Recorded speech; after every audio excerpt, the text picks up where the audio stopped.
कुंभ के दर्द से लोग अभी भी उबर नहीं पाए हैं। जिनके अपने गुम हैं वो लाचार और बेबस हैं। कई तरह के गंभीर आरोप लग रहे हैं। लोग का कहना है कि उनके अपनों का पता नहीं चल रहा है। कई बुजुर्ग अभी भी अपनों को ढूंढ रहे हैं। कई बुजुर्ग खोए हुए हैं। टीवी अखबार जितना आपको दिखा रहा है उससे ज़्यादा छुपा रहा है।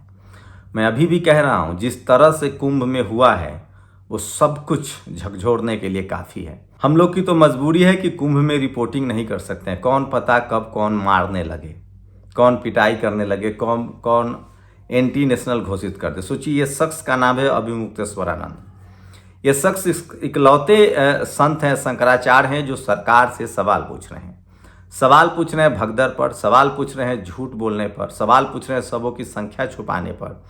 जिसके बाद इनको जो आईटी सेल है बीजेपी का या सरकार का, वो इनको मुस्लिम करार दे रहा है। नमस्कार, मैं शंभू कुमार सिंह और आप देख रहे हैं नेशनल दस्तक। कुंभ का मामला अब राजनीतिक भी हो गया है। राजनीतिक क्यों ना हो, आखिर लोगों की जान गई है। अभी भी सरकार अपने 30 के आंकड़े पर डटी हुई है। कोई नया आंकड़ा जारी नहीं किया गया है। सोशल मीडिया पर लोग पूछ रहे हैं कि जब आंकड़ा नहाने वालों का पता चल जाता है कि 6 करोड़ नहाए, 8 करोड़ नहाए, तो फिर मरने वालों का क्यों नहीं बताया जा रहा है।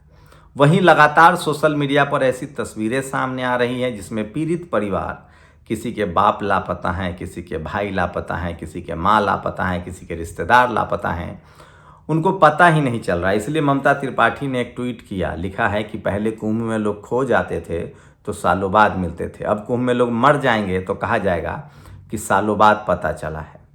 तो सोचिए कि आंकड़े क्यों छुपाए जा रहे हैं। जो हादसा हुआ वो ठीक है, लेकिन सोचिए इससे सरकार का इकबाल खराब होता है।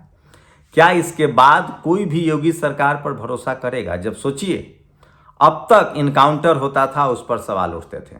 मुस्लिम समाज पर तो बात करना भी लोगों ने बंद कर दिया था। दिन दहाड़े बुलडोजर चलता था। किस तरह से दलित पिछड़ों का वहाँ इनकाउंटर हुआ है। लॉ एंड ऑर्डर की क्या स्थिति है। अभी एक दलित समाज की बच्ची के साथ जो हुआ, लेकिन सवाल इकबाल का है। सवाल है कि जो हादसा हुआ उस पर बात हो सकती थी, कहाँ कमी रह गई, कहाँ अच्छे से कर सकते हैं। लेकिन लोगों को आप कम से कम मरने, जो रिचुअल राइट्स हैं, जो अंतिम अधिकार हैं, वो तो आप देते। कई सारे ऐसे लोग भी सामने आ रहे हैं जो कह रहे हैं कि हमें पैसा नहीं चाहिए, हमें कोई मदद नहीं चाहिए, हमें हमारा शव दे दीजिए। लोग भटक रहे हैं। 60-70 के आंकड़े तो अभी से सामने आने लगे हैं, लेकिन मैं इसकी पुष्टि नहीं करता हूँ।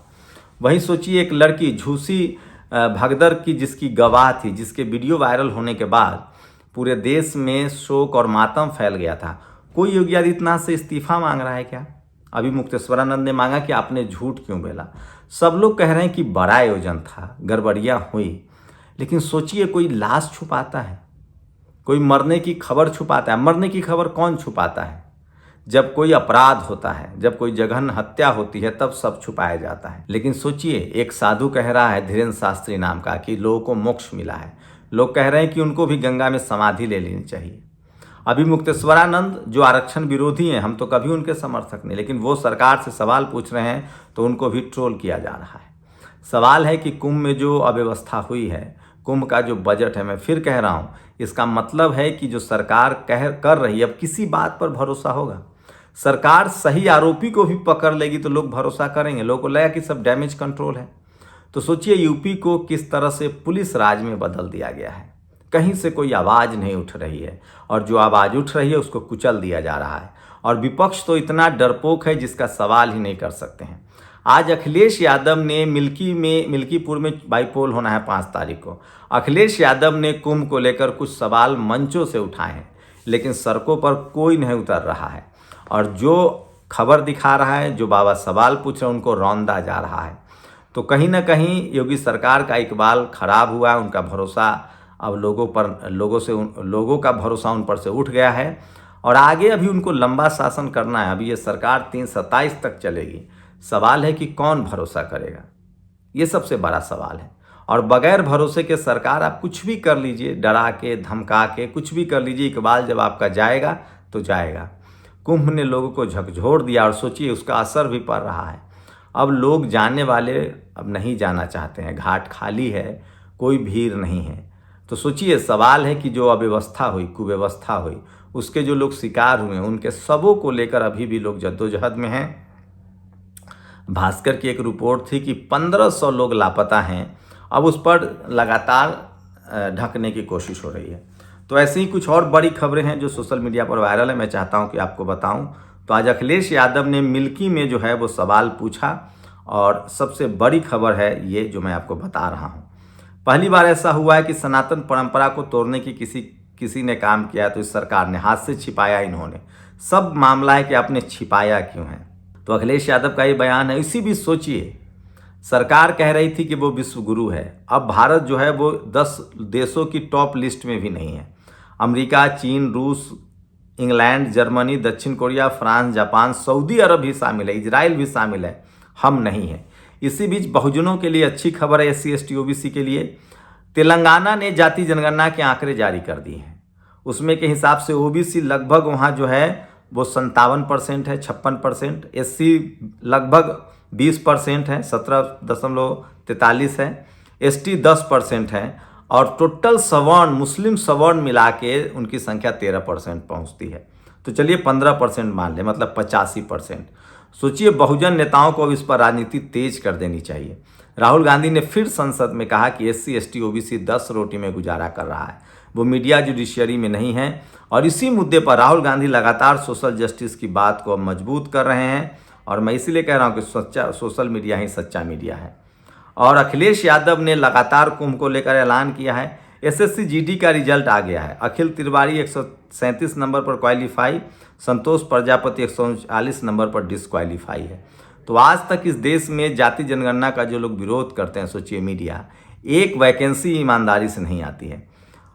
और टीवी अखबार लगातार कुंभ को लेकर गलत बयानी कर रहा है, छुपाने में लगा हुआ है। और 3 आरोपी पकड़े गए हैं। जो यूपी में जो केस हुआ है अयोध्या में, जो SC बच्ची के साथ दर्दनाक हादसा, उसमें 3 आरोपी पकड़े गए हैं। सवाल है कि आरोपी तो कोलकाता में भी पकड़ा गया था, लेकिन मीडिया खबर दिखा रही थी, लेकिन यूपी की खबरें नहीं दिखाती है। प्रकाश अम्बेडकर ने इसको बहुत ही दर्दनाक कहा है। और राहुल गांधी ने आज फिर से आरक्षण के 50% कैप को हटाने की बात कही है। तेलंगाना का नतीजा आ गया है, जाति जनगणना जारी कर दी है। इसका मतलब है कि राहुल गांधी अब इस मामले को लेकर सीरियस है और कांग्रेस को लग गया है कि SC ST OBC के मुद्दे पर ही हमको राजनीति करनी पड़ेगी। और ये तस्वीर सोशल मीडिया पर वायरल, यही वो शख्सियत बच्ची थी जिनको अब टीवी से गायब कर दिया गया है, वहाँ से गायब कर दिया गया है। दिल्ली में भी 5 तारीख को वोटिंग है। सोचिए, चुनाव आयोग ने कहा था कि हम कोई भी अब दिल्ली पर बजट नहीं आएगा, लेकिन अखबारों में बजट के ऐड छपे हैं। रवीश कुमार ने इस खबर को सबसे बड़ी खबर बनाया है जो सोशल मीडिया पर वायरल। और सोचिए, कहाँ विश्वगुरु बन रहे थे हम, टॉप 10 में भी नहीं हैं। आप कल्पना कर सकते हैं, ये सबसे दुखद खबर है। और BSP सुप्रीमो मायावती जी ने भी यूपी की घटना पर चिंता जताई है। तो SC समाज के लोगों की लगातार अपील के बाद, सोशल मीडिया पर चलने के बाद खबरें अब धीरे धीरे सरकार संज्ञान जरूर लेती है। तो ये तमाम खबरें हैं जो सोशल मीडिया पर वायरल है। लेकिन सोचिए, इस देश में आज भी एक वैकेंसी बगैर बेईमानी की नहीं आती है। और वहीं कुंभ के लोग जो हैं वो लगातार जो परेशान लोग हैं वो अभी भी उनकी परेशानी कम नहीं हो रही है।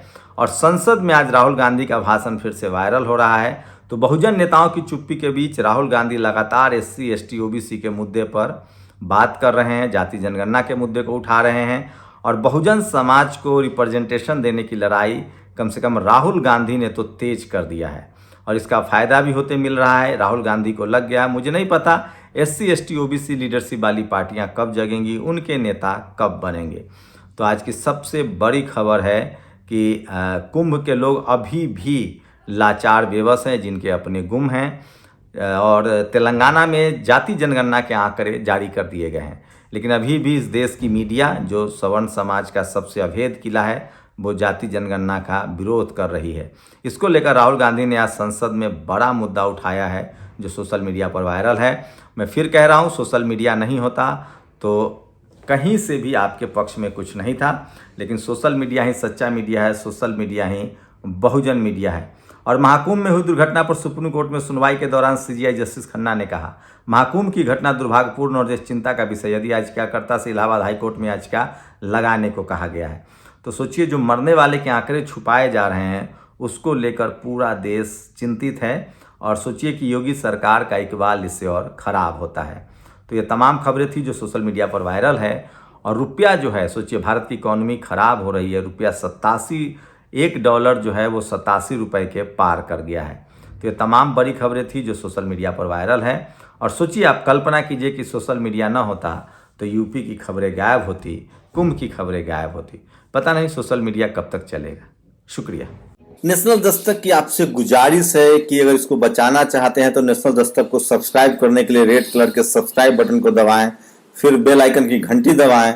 नेशनल दस्तक को बचाने के लिए बहुत जरूरी है कि हर खबर को शेयर करें, लाइक करें, कमेंट जरूर करें।